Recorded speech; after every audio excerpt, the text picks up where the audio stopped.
नमस्ते दोस्तों, स्कॉलरली में आप सबका फिर से स्वागत है। आज हम देखेंगे हिंदी व्याकरण।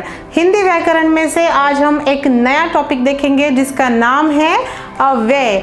इससे पहले के वीडियो में दोस्तों आपने देखा होगा संज्ञा किसे कहते हैं, सर्वनाम तथा उसके भेद, विशेषण, क्रिया आदि। आज हम उसके आगे का टॉपिक पढ़ेंगे जिसे व्याकरण की भाषा में हम अव्यय कहते हैं।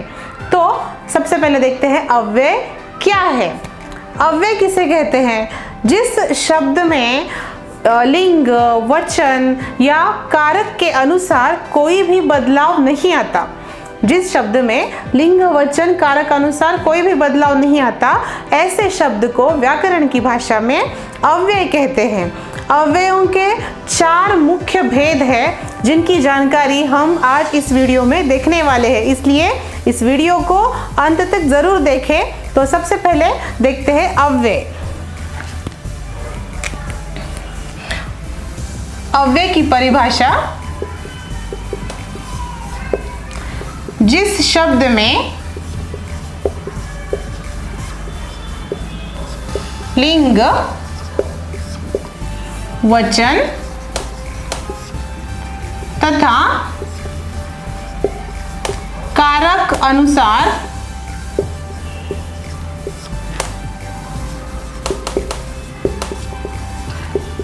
कोई भी बदलाव नहीं आता, उसे अव्यय कहते हैं।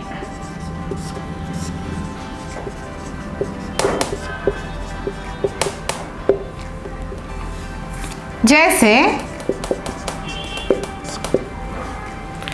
गाड़ी धीरे धीरे जा रही थी।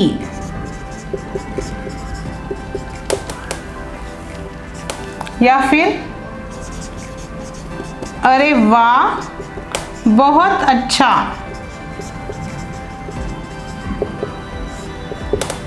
दोनों वाक्यों में यह धीरे धीरे या फिर अरे वाह दोनों भी शब्द ऐसे हैं जिनमें लिंग, वचनानुसार कोई भी बदलाव नहीं आता, इसलिए हम इन शब्दों को अव्यय कह सकते हैं। अव्यय के जैसे मैंने बताया आपको 4 भेद हैं।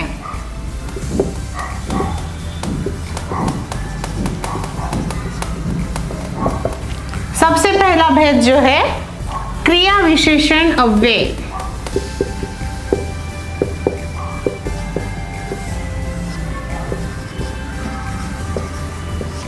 दूसरा है संबंध सूचक अव्यय।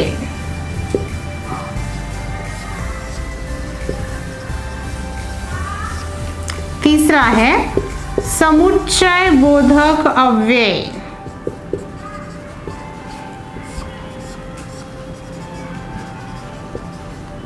और चौथा अव्यय जो है विस्मयादि बोधक अव्यय।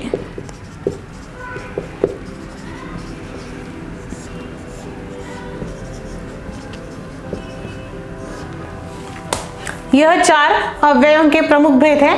देखते हैं इन सब की जानकारी विस्तार से। तो दोस्तों सबसे पहला जो भेद है वह है क्रिया विशेषण अव्यय। क्रिया विशेषण, क्रिया की विशेषता।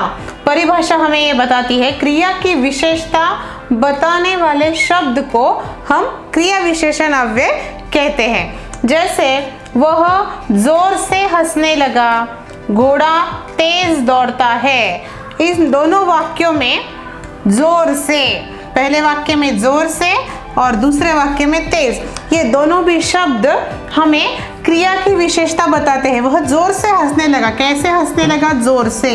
या फिर घोड़ा कैसे दौड़ता है? तेज दौड़ता है। इसलिए ये दोनों भी शब्द क्रिया की विशेषता बताते हैं, इसलिए हम उन्हें क्रिया विशेषण अव्यय कहते हैं। अव्ययों का दूसरा जो भेद है संबंध सूचक अव्यय। संबंध सूचक, संबंध बताने वाला।